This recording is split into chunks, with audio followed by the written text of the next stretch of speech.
Good evening, everyone. Can you hear me? Good. Welcome to the Asia Research Institute Asia Trends 2013. I'm Mike Douglas. I'm head of the Asian Urbanisms cluster at ARI.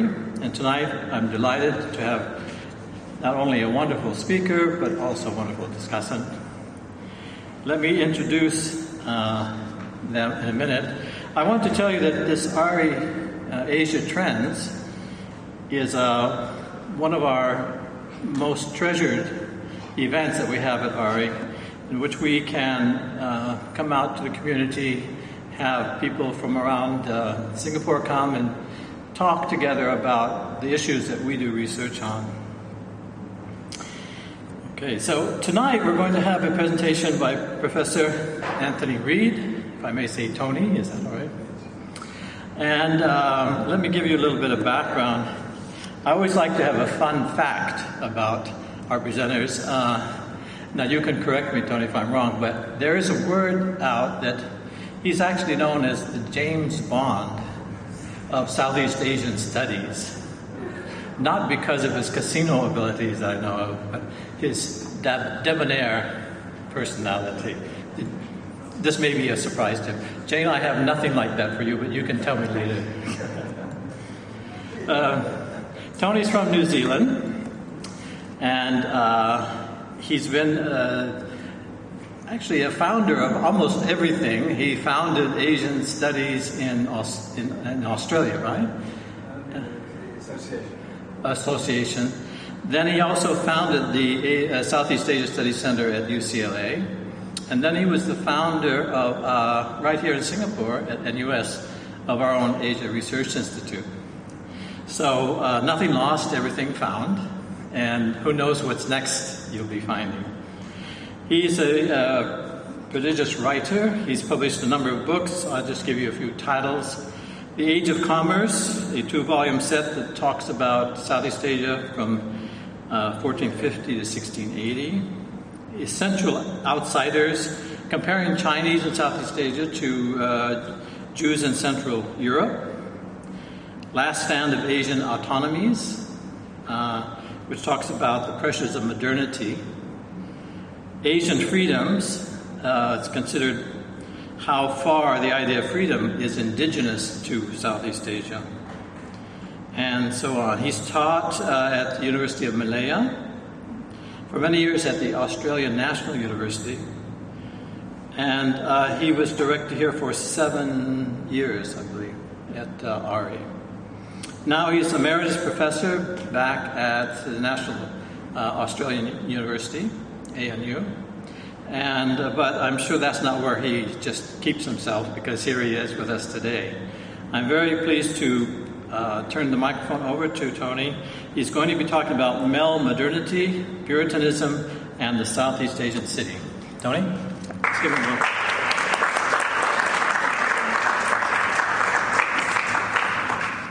Thank you very much, Michael, for those kind words. Thank you all for braving the rain, coming out to this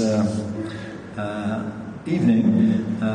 It is a great pleasure and privilege always to come back to Singapore, but particularly to ARI and to this remarkable example of Asian urbanism that we have around us in this room. I will forgive you for letting your eyes wander around rather than focusing on the speaker here. It's just a splendid venue. In the book that Michael mentioned, the Southeast Asia in the Age of Commerce, that I was working on in the 80s, I spent a lot of time trying to establish what I thought was one of the really distinctive features of Southeast Asia. It's very different gender pattern from that of either China or India or, of course, Europe. Essentially, it was that women were relatively autonomous because of the niches which fell to women in terms of the production system in agriculture, in pottery and textiles, but above all in commerce, in marketing. which ensured that women were not dependent on men in the way some other societies made them. And that a lot of other things followed from this, like the marriage-divorce pattern, the bilateral kinship, and so forth and so on. I think that's more or less not as controversial now as it was, but the question really that I want to raise now, and that I've never done before, was, well, what happened if that was all like that? Did that all vanish with the new urban city pattern that we have today? And I think for many of us who are old enough to have experienced the 80s and 90s, and particularly in Suharto's Indonesia, would notice how strong that model of the middle-class domesticated wife became as a sort of aspiration for the upwardly mobile families in Indonesia at that time. Did it mean that this pattern I had got excited about in the past has gone? Or may it be that Southeast Asian modernity was really quite different in Southeast Asia because of this gender pattern? It was able to defy the kind of maleness of the modernity, at least as I'm going to define it, which presented itself as a model to Southeast Asia in the 20th century. So the question partly is modernity, as I'm going to describe it in a moment, essentially patriarchal? Is there no way around it? And did Southeast Asia have to buy that package like everybody else? Or is it that we could look to Southeast Asia for something rather different in the way the modern urban social pattern emerged? Now, I've thrown the word modernity around. I'm not sure it's the perfect word, but it's the best I can do.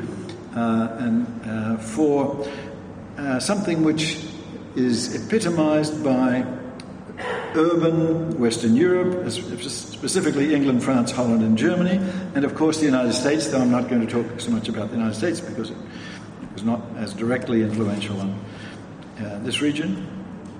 But which in the century before 1914. So it's not to be confused with presentism. And I don't by modernity mean what we've got now or what particularly the West has now. It was a spirit that definitely ended in the First World War. It's optimism, it's conviction that the future lay with progress, science, technology, rationality, and a kind of fundamental democracy that asserted the equal worth of individuals before God and before the state. Part of it was indeed democracy, but an extremely male democracy, whereas the Ancien regime in Europe had often had lots of women playing very prominent roles. The 19th century political system, the gradual expansion of voting, meant only males were political actors. So it seems also, from the vantage point of whatever we call what came after, I'll call it post-modernity, but in a very loose sense, it appears from that vantage point, looking back at that century before 1940, it seems necessarily accompanied, all this belief in progress and rationality and so forth, was necessarily accompanied by a particular kind of public piety. Ascetic and Puritan in sexual morality, patriarchal in the home where respectable married women should focus, hardworking, frugal and disciplined in the essentially male workplace, committed to the city, to progress, rationality and technology. And I think of this, perhaps because of my own ancestors in 19th century England, I think of Methodism as a particularly appropriate expression of this mindset. But we find it too with pietism in Germany, with the anti-revolutionary party in the Netherlands, and of course with the Protestant, all the Protestant groups in the US that so impressed Max Weber. I mean, it is of course this kind of spirit that Weber associated inextricably with Protestantism and decided this is what has driven capitalism. I think, in fact, however, you can say, if you look at 19th century France at the same time, that you get a similar, it's of course different because of the anti-clerical revolutionary left in France was a more important factor, but on the Catholic side of the spectrum, you had an enormous Catholic revival which was dedicated to rescuing the urban poor in the same way that the Methodists and other Protestants that we talk about in the northern countries were particularly concerned to save the rural mass that had been brought into the city, usually illiterate, in danger of all kinds of threats to their morality, to their survival even, and the movements, even in France, like St. Vincent de Paul or the Little Sisters of the Poor, all these groups were essentially reacting to the same phenomenon, the rapid urbanization, which brought with it a very dangerous world for the anonymous mass who were drawn into the city. Now, I'm going to argue that as a social phenomenon, this kind of mindset, which I'm calling modernity, finds its analogy in Southeast Asia only after World War II, and indeed after about 1970 particularly, when Southeast Asia becomes very rapidly urbanized in the same way that Europe did in the 19th century. So it's about, as a social phenomenon, as opposed to as an idea, as a social phenomenon, in terms of the problem of how do people cope with that rapid change from a rural religious world where things are relatively stable and everybody knows everybody and knows their place, to an anonymous urban world. That phenomenon matches almost a century later what was happening in Europe. So the urban population of England, for example, increased from 2.3 million to 20 million between 1800 and 1890. By the latter date, by the end of the century, England was 72% urban. So, I mean, the whole transformation had occurred then. By comparison, Southeast Asia, and particularly indigenous Southeast Asia, since the cities were largely a world of Chinese and Europeans and Indians in Southeast Asia, Southeast Asia was drastically de-urbanized by world standards in the 19th century. There was even, up until 1950, Southeast Asia was still only 13% urban, which was one of the lowest rates in the world. And if you took that just in terms of the indigenous population, it would be below 10%. But the transformation after 1970 was phenomenal. If I just take Indonesia, it was only 15% urban still in 1971, 31% 1991, and 50% in 2010. And that's, I mean, of course, Malaysia was more urban, so was the Philippines earlier, but Indonesia is about in the middle and fairly representative of Southeast Asia as a whole. So we should not be surprised, in other words, if a social phenomena, there are some analogies between what happens, the kinds of social needs of a rapidly urbanizing population in late 20th century Southeast Asia with the situation in 19th century England, and particularly that puritanical and patriarchal mindset whereby a kind of neo-traditional, or some would say fundamentalist, but I don't like the word particularly, but I'll call it a revivalism of religion, took the form in both cases, both 19th century Europe and 20th late 20th century Southeast Asia, of a kind of assertion of a novel Puritanism, totally unsuited to the rural world which had dominated in the past, but perhaps necessary, at least a manifest phenomenon of this newly urban world where people were judged by their virtue because there was a danger in the anonymous city. I mean, in the rural areas, people know who you are, no matter how you behave, they still know whose son you are and where you belong. But in the city, there was a new emphasis, in both cases, I think, on individual morality, and the kind of Puritan Islamic modernism has some resonance with that earlier phenomenon in its appeal to the upwardly mobile urban population of a century earlier in Europe, including the attempt to impose unprecedented constraints on women.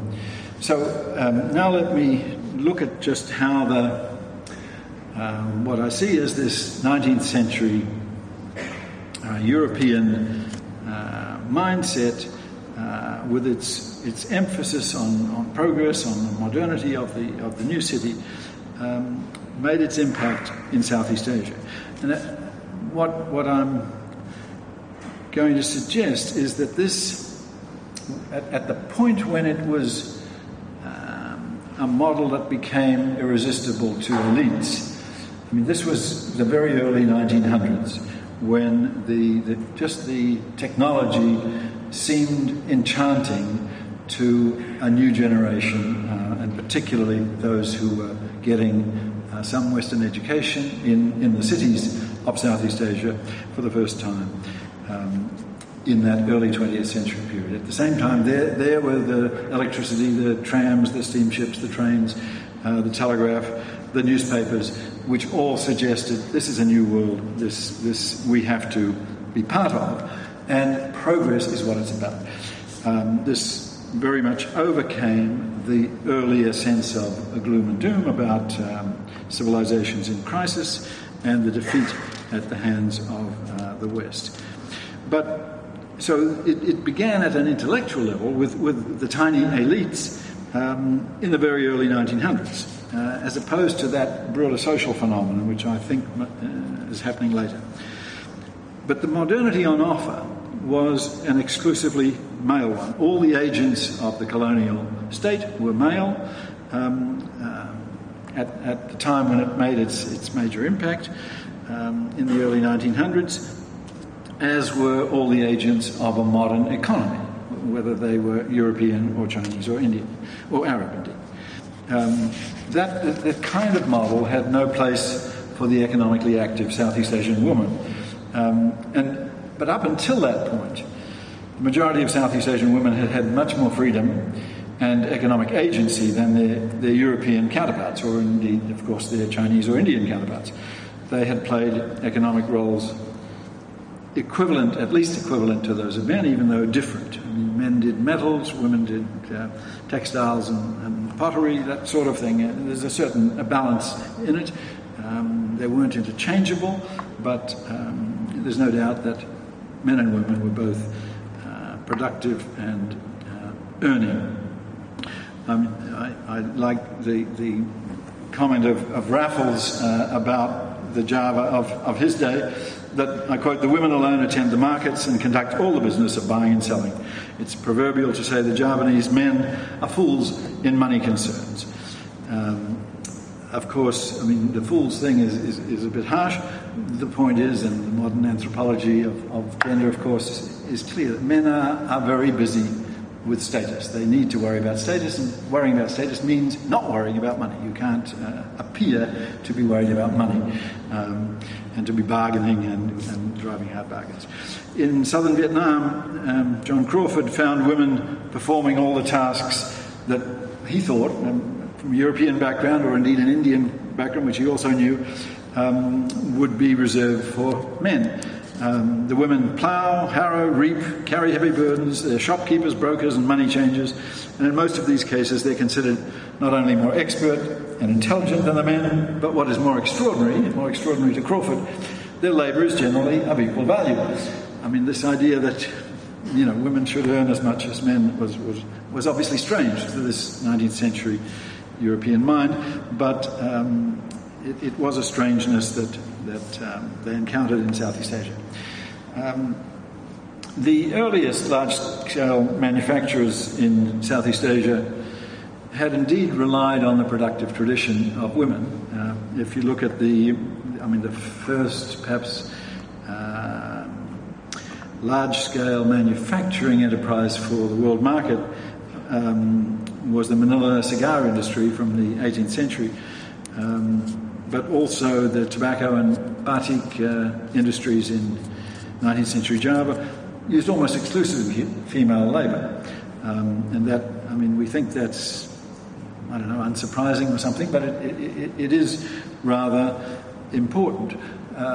When European manufacturers took over and took over, for example, the textile market, the cigarette market, and so forth, was these female-dominated industries were wiped out by the manufactured imports, and the new productions of, in the case of the Philippines and Java, sugar, was a male-run show again, of course.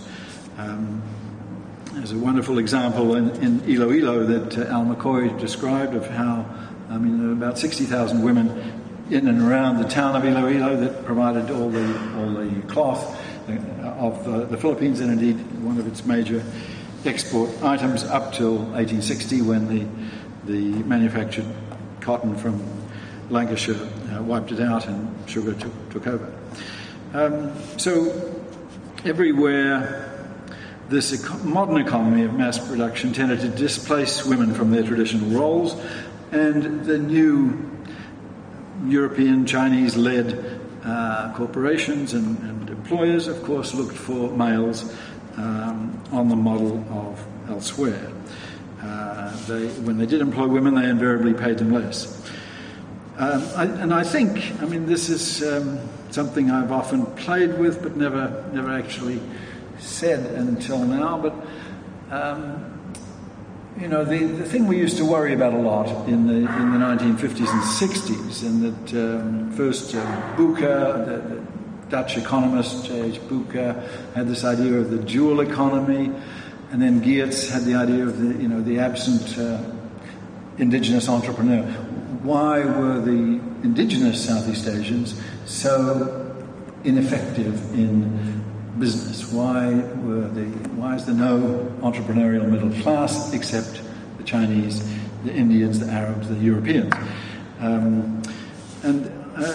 So this concept of a dual economy was the most elaborate way to explain this. That Bucher claimed that the normal economic motives don't work in certain kinds of societies, which he primarily knew from Indonesia, and you have to adopt different policies because people just simply don't respond to economic incentives.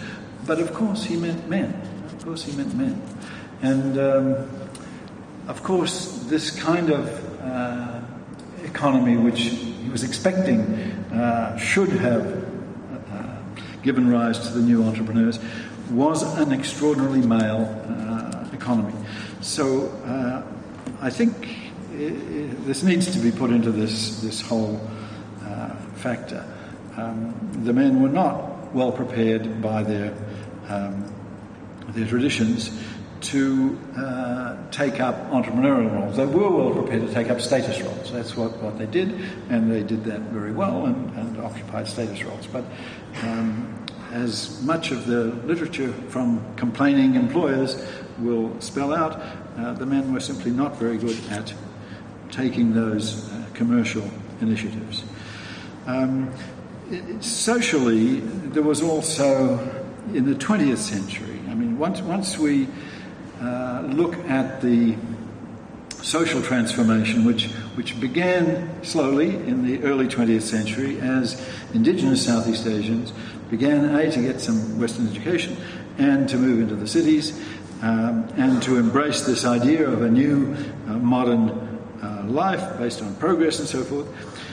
The patterns that was set for how families operated in the city were European ones, were precisely those that were taken from this pattern of what I'm calling 19th century modernity, with its extreme emphasis on the domesticated, virtuous wife and the active male breadwinner. Some of the legislation some of the legislation of the early states that were self-governing in Asia, and I think particularly of Japan and Thailand, bear this out very well. I mean, the Meiji Japan emphatically insisted. I mean, they drew the moral that if you want to be modern and civilized on the European model, you have to have a sort of patriarchal system where the men are in charge. So they devised the system of surnames that wives had to adopt, and the system of inheritance through the male line. I mean, that's best documented in the Japanese case, but of course the Thais also in 1913, the Thai king, the most westernizing of Thai kings, Vajirabhut, imposed surnames and again required wives and children to have the male patronymic.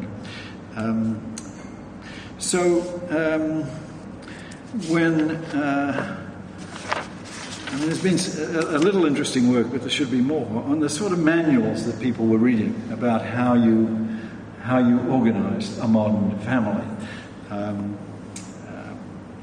Jeff Hadler has done some nice work on Minangkabau, and David Ma reviewed a whole lot of the manuals of the 1920s and 30s from Vietnam, all of which present an extremely conservative, or conservative from where we now stand, shall we say, a domesticated nuclear model. There is a male breadwinner, there is a domestic wife, and there are children whom the wife looks after.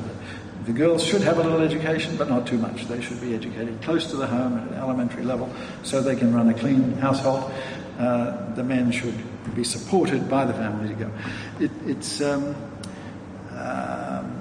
something which there was a huge appetite for this kind of manual. How do you live this life now that we've rushed into the city and we want to be respectable, good, modern people? How do we do it? In David Ma's material on the Vietnamese manuals, it's striking how they emphasize, almost all of them, the three submissions of Confucianism. In other words, they added to the sort of, well, shall we say that they translated, if you like, the Methodist idiom to a Neo-Confucian one.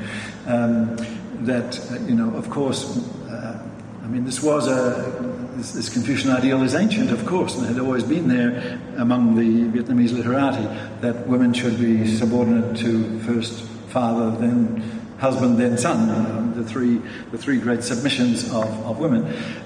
But sure enough, in these manuals trying to tell modern Vietnamese how to be modern, how to run a modern family, there it was, a sort of revivalist, neo-traditional Confucianism, done for the purpose of responding to the modern situation of progress and urbanity. So, does this mean that Southeast Asia's historic gender balance was forgotten in the rush to embrace a pre-1914 Western image of modernity with all its profound patriarchy, so that a return to greater balance in the modern urban context had to play catch-up with postmodern progress in the West? I mean, you would think it if you listen to a lot of the rhetoric out there about uplifting and liberating Southeast Asian women. All the stuff about Kartini, certainly all the stuff about Anna Leonowens at the court of the King of Siam. I mean, there's a lot of literature from Westerners about how we are liberating them. As if, first they have to be domesticated and brought into this patriarchal model so that then they can finally get beyond it and be liberated. That's a depressing thought that Southeast Asia's historic pattern should have counted for nothing. And certainly, I mean, as well as all those well-meaning, modern feminist reformers, the neo-traditional religious reformers have very much the same idea that,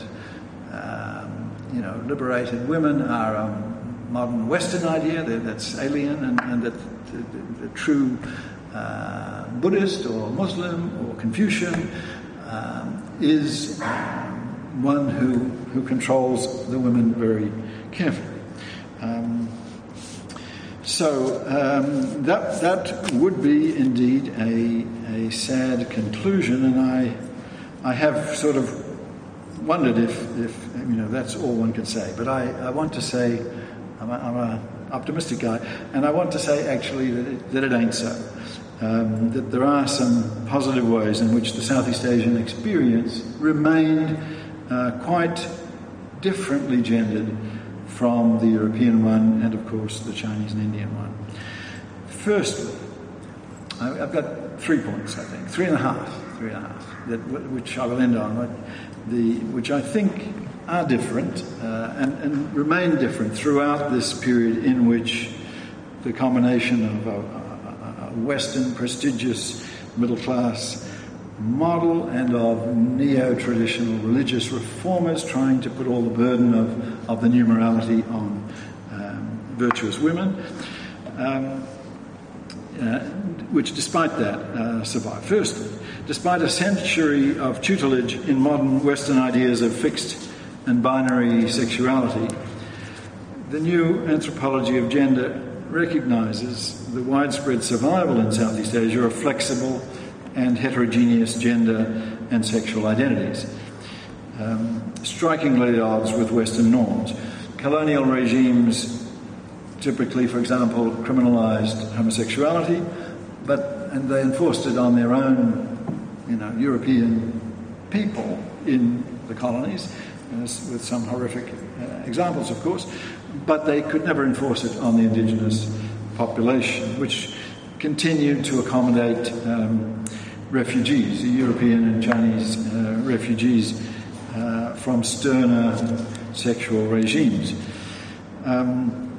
Wazir Jahan Karim is one of the anthropologists insisting that Southeast Asian bilaterality still means, as it always has, a preference for kinship terminology based on age rather than gender, whereby male and female are free to explore and exploit their complementary sexuality, but also to transgress through, I quote, the fluidity of sexual boundaries and the acceptance of an intersexual third dimension of behaviour. I mean, I'm sure those of you who know how things work in Java or in Thailand on the gender front can readily think of examples of how this works quite differently.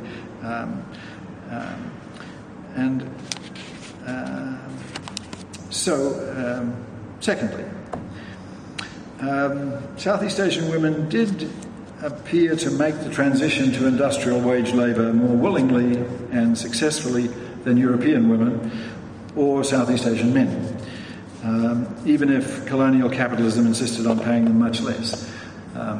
There's a reason why in those earlier examples, the 18th, 19th century examples, the women staffed them. For men, even in my experience in the 70s and 80s in Indonesia, the term makan gaji was a demeaning thing for a man. I mean, if you just were the biblical term is a hireling. If you just worked for wages, this means, your heart wasn't in it. You're just doing a job for money, whereas you should, if you're a true Javanese or Bugis or Malay or whatever, you should, if you work either for yourself or for your natural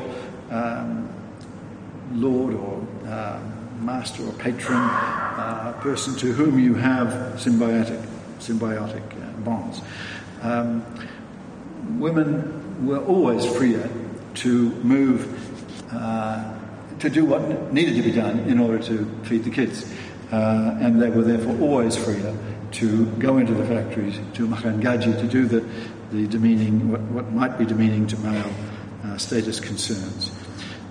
So when manufacturing did again become a huge feature of Southeast Asia, indigenous Southeast Asia, basically from the 1970s, it was mainly women, once again, who staffed those factories on textiles and shoes and electronics and so forth, that started in Singapore and Malaysia and then went on to Indonesia and the Philippines and elsewhere.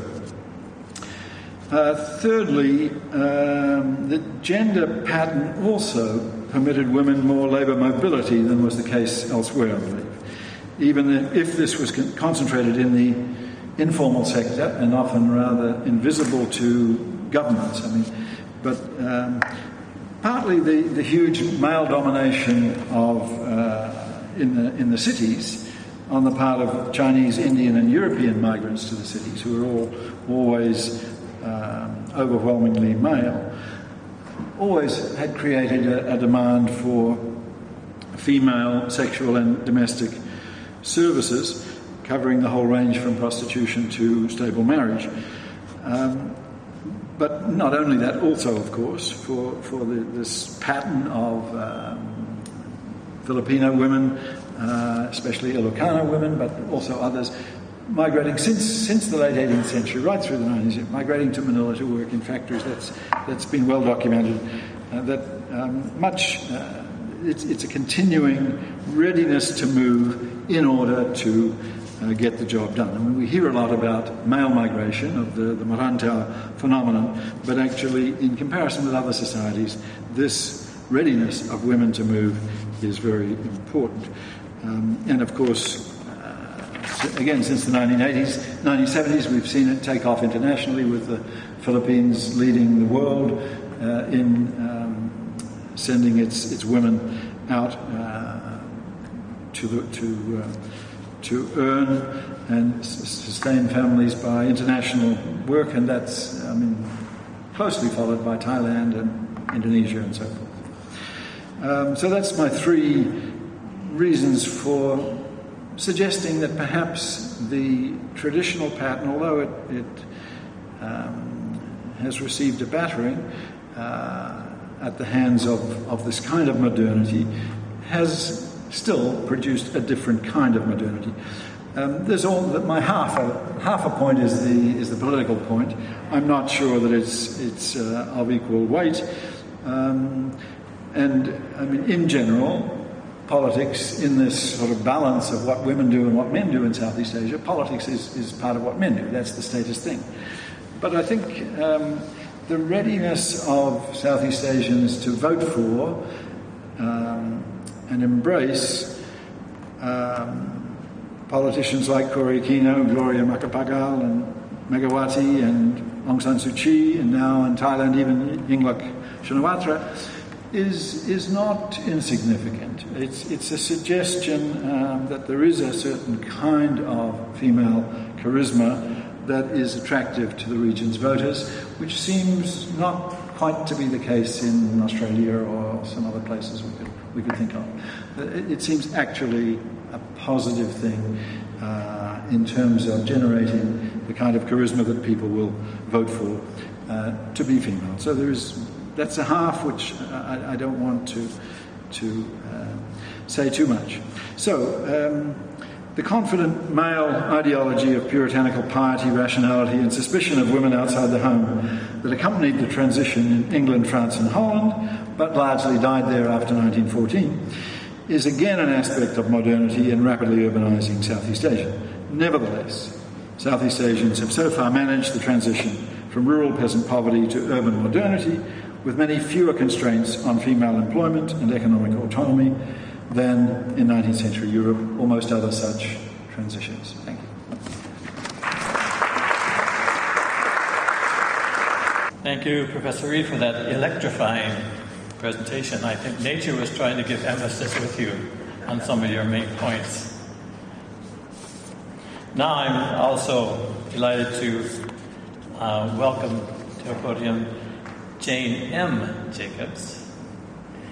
We know that she also has a famous name. I live with one too, by the way, Michael Douglas. You may have heard of her. She's a founder as well. I understand that in Melbourne you were part of the founding of the post-colonial studies and were the director. And now she's the founder of the urban studies program at Yale NUS. So we're among founders tonight. She previously taught at University College London, University of Melbourne, and in the University of Edinburgh. She's trained in human geography and does her research and teaching on urban studies, post-colonial studies, and qualitative urban methods. As with both our speakers, they've, I think, kept a core of an understanding, but have transferred that to so many different interesting topics. It's quite amazing. So, as I understand, you started your research on Indigenous Aboriginal people in Australia, looking at how tourism impacted on them. Then you end up in London and doing something similar, if I may say, on heritage and community-based opposition to large-scale urban redevelopment. In that realm, also the post-colonial studies, that she's written books on, this is an intriguing title, Uncanny Australia is the title. Sacredness and Identity in Post-Colonial Nation, Edge of Empire, Cities of Difference. And my fun fact, if that's what it is, over dinner I found out the title of her latest book, which is Buildings Must Die. Oh, sorry. No, that was the first one. It ended up Buildings. Now, I don't know if that's an observation or a rallying cry, but we'll find out. Maybe a little bit of both. Let's welcome Jane here.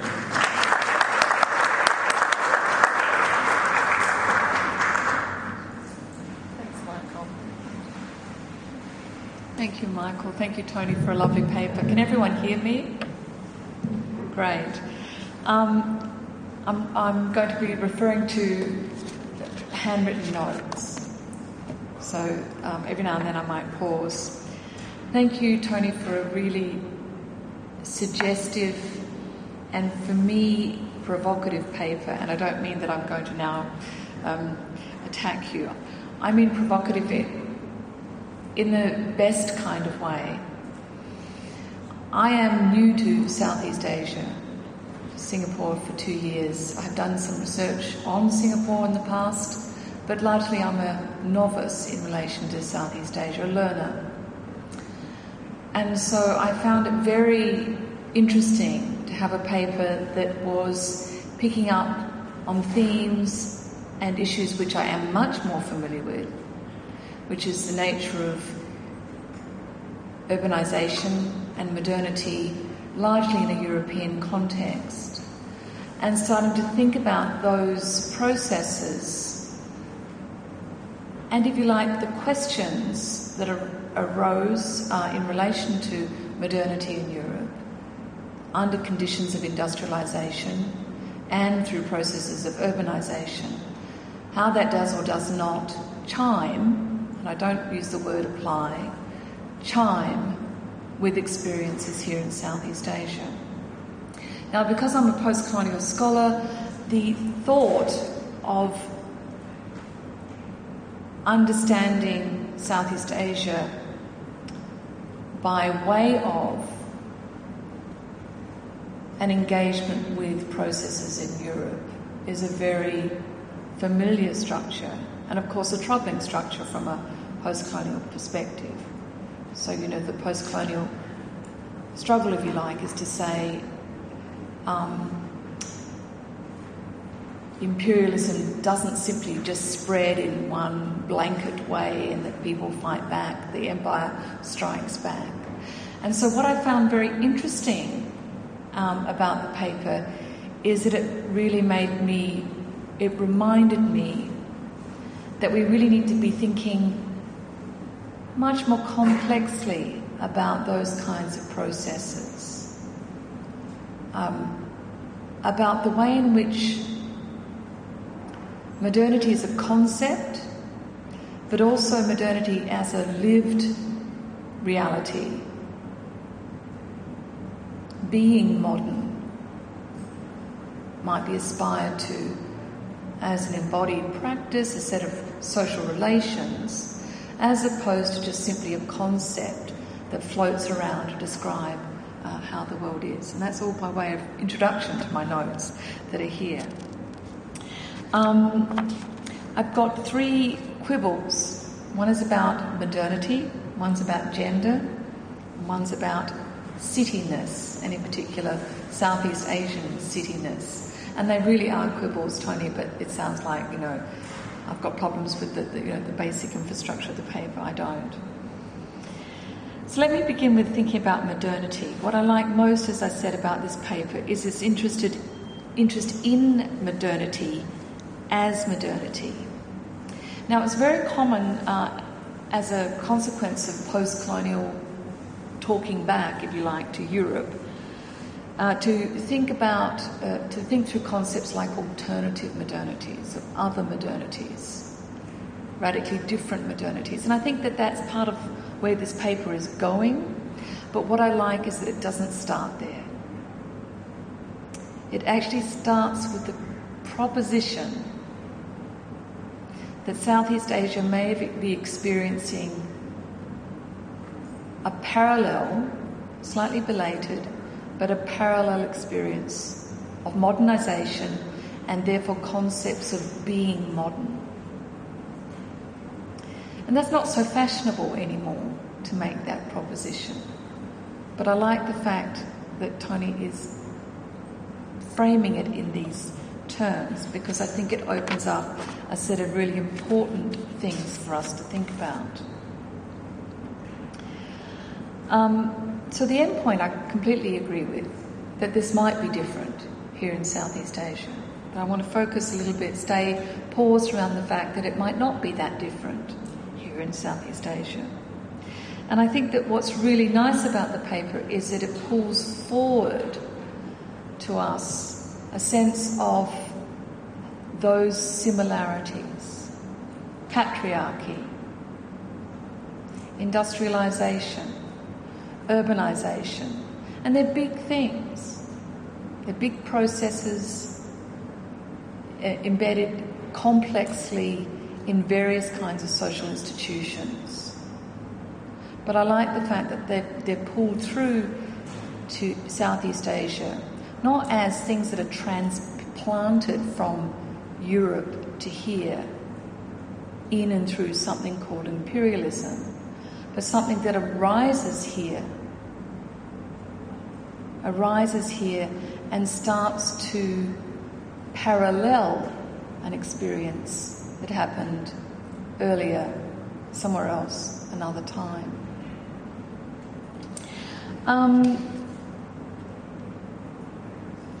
There are, in that sense, some things that I've got quibbles with, and one is that modernity is, if you like, and I think this might be a terminology thing, modernity is not something you acquire, if you like, as if it's like a choice about a mindset, nor is it, I think, something that's simply delivered by elite men who sort of go overseas and come back. I think those things are aspirations, they might be, they're of another order of thinking than, for me, the concept of modernity. So I think that, for me, I'd like to draw a difference between something called modernity and sort of more practical processes of modernization, and wonder about the relationship between those two things, and not imagine that they're one and the same. The key part of the argument, of course, is that this modernity is different, not because of some essential Southeast Asianness, but because of some very peculiar interaction between certain kinds of aspirations that are, if you like, being shaped by experiences in Europe, aspirations toward a European kind of modernity, and things that exist here and now already, and in particular, certain kinds of gender relations. I would want to ask a question about these differences. Is the urbanisation here that different? How different? My sense is that the story of industrialisation in Southeast Asian cities is very different to the story of industrialisation in British cities. If you think about, and in particular in England, if you think about that rapid industrialisation. So I quite like the way you take it into a broader European context, because if you wanted the very heightened circumstance of England to stand for what that process of urbanisation and industrialisation was, then it might be quite difficult. I also was kind of interested in the relationship between polity and gender structures. And I think it's just a little bit reduced to say because there's women in politics that it's there's something different going on here that's related to women per se. I think, as you would know, that this is much more deeply embedded in certain kinds of political systems that are as much about kin as they are about polity. And so, again, I think that there's a deeper register by which you might start to think about the way those gender differences are manifesting. I think, too, similarly, and I'm sort of segued into my second point, which is about gender here, I think there's different models of family that are not explicitly teased out, which really could be more effectively teased out. It is as if it's really about a women in the labour force argument and a women in politics argument, and forgetting that one bit, actually, of the world that women have got specific responsibilities for, whether they like it or not, which is, of course, child rearing. And I'd be interested in kind of a thickening of that story, of how that may or may not facilitate or not facilitate the passage of women into a different kind of modernity. And now here I'm really thinking about different ways of child rearing and different structures for childcare, which may or may not exist and may or may not actually accelerate the ability of women to enter into paid work, enter into certain political circumstances, etc. So these are all questions kind of out of ignorance, but nonetheless framed to you. And what's relevant about those kinds of questions, which is about the family in this story and where the family lives in this story, is that I suspect that that story is quite foundationally different to what's going on in the European context. And I think you gestured towards that, but I'd just like to see that a little bit thickened. And I guess my other quibble around gender, of course, is that this is all about class as well. So to disconnect gender from a set of class stories, and and although you really are conscious about this, there are many times in the paper where it feels like it's really about elite formations, and I wonder what's going on for the non-elite in this process. So, to think about that class angle a little bit further. One of the other things that I noted is that when feminist scholars talk about urbanization and urban contexts and power, which is amongst other things, one of the things you're talking about, in relation to European and North American cities, they almost always fall back to the concepts of public and private. And that infrastructure of public and private was not really in the paper. I'm not saying it should be there, and I think my querying about the family, etc., is part of that. But I quite like the fact it's not there, because if it's not emergent, and I mean there are examples of people talking about the public space in Southeast Asian cities, but very much in a contemporary frame. And it would be interesting to try and take some of that framework and see if it fits, not in order to find that it does fit, but I'd hope to find that it doesn't fit, actually. And that might provide a nice way of sort of connecting with feminist scholarships on the city, but if you like, coming towards the thing that I think you are moving to, which is that it's quite different in this Southeast Asian context. So finally, the city and cityness. Of course, when people talk about European modernity, the theories of European modernity have developed in and through thinking about the city and an urban way of life. The famous essays on modernity are often about an urban way of life. And I can't help thinking that even though the percentages might be the same, the number of people living in cities versus the number of people living in rural areas might be the same, that we might be talking about parallel moments.